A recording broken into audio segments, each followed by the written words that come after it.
Hogan and Bischoff were heavily involved with that, as I was. I'm not putting the heat on them. We were all involved in that, but it's always, bro, when it was a bad idea, it was Vince. When it was a good idea, bro, it was everybody else. That crap just gets so freaking old, bro. Like, give it a rest, bro. It was 13 freaking years ago.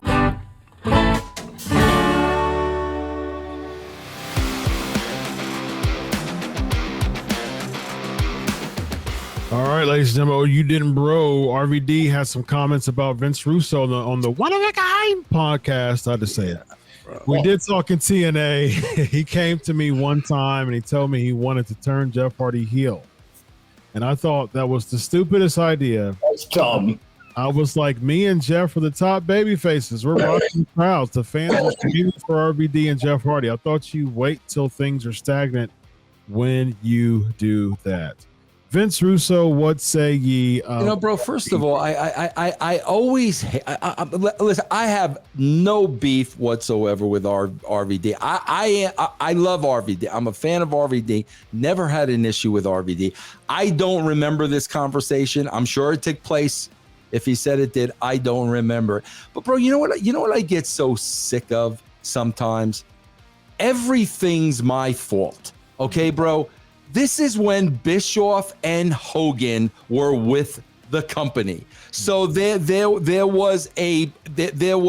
was Ferrara, me, Bischoff, Hogan. There were a few on a creative team at the time.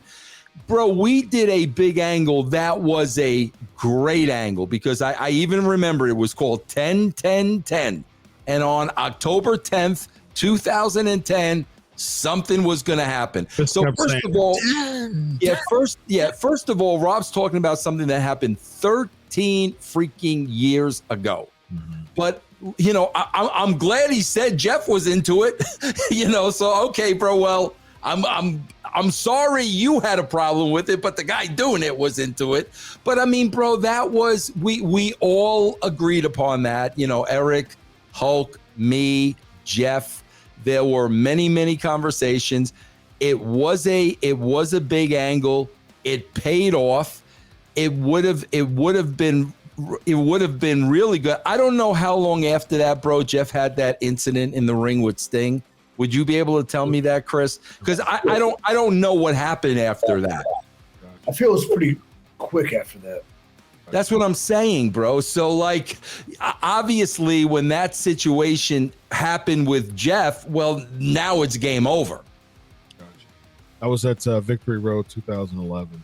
So it was a year later. What month? 2011. Looking now, March. So that was about 5 months. 5 months after the fact. So we had 5 months of that, and then it was over. Gotcha. Yeah. So Jeff was on. He was in for it. RVD said so. Oh, okay. RVD said that's what I said. So I mean, bro, if Jeff wasn't into it, we wouldn't have done it. Bro, you got to understand something especially with creative talents. Mm-hmm. And bro, Jeff Hardy was about the most creative talent I ever worked with. Yeah. Bro, when you have a talent that is that creative, they want new things. They want to go out there and perform. They want to, bro, freaking Jeff Hardy was a painter. Like, he was such a creative person. So all of a sudden, when he's a babyface for X amount of years, and we come to him with this idea, man, bro, to him, it's like an actor taking on a role. Like, man, I've never done that before. That would be interesting. He's challenging himself to see if he could pull it off. And bro, like I said, we all agreed to do it. It was a great storyline. It worked the night that we did it. But like I said, bro, it was short-lived because of what happened 5 months later. Now, 10-10-10, was that planned the whole time being the culmination of Jeff Hardy's time? Oh, absolutely, 1,000%. 1,000%. And what we were doing was we were leading them in other directions where the spotlight was not on Jeff at all. Yeah. So when Jeff wound up turning, it absolutely came out of nowhere.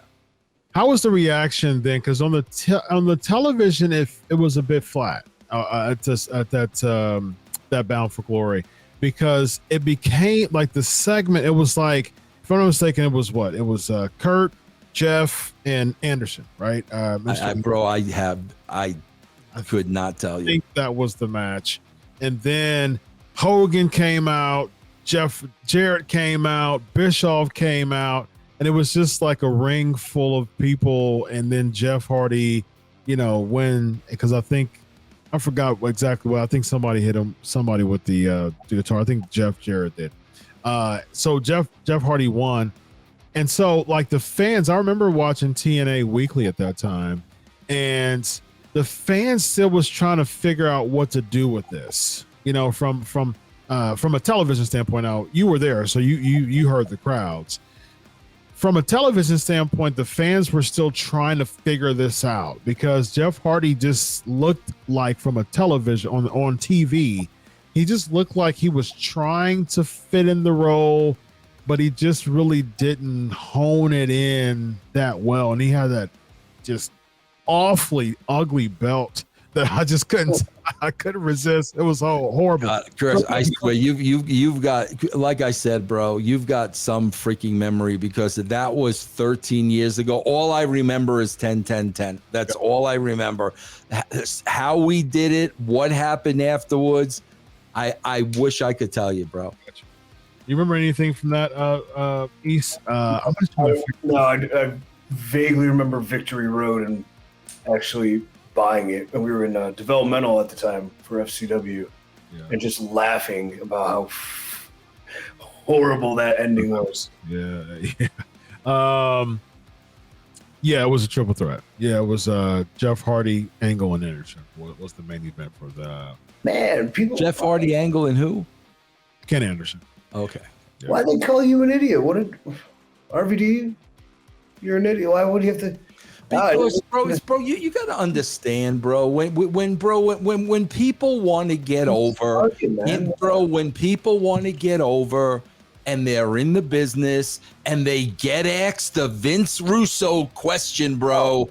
What kind of an answer are they going to give? I got to tell you, bro, for all the pot Rob Van Dam smokes, quite a bit, to remember that conversation from 13 years ago, because I don't. Like, bro, and I'm not calling the guy a liar by any means. If he says it happened, it happened. I don't know why I would be having a conversation with another talent about another talent in a storyline that doesn't concern him. I don't know why I would be having that conversation. If he says it happened, it happened.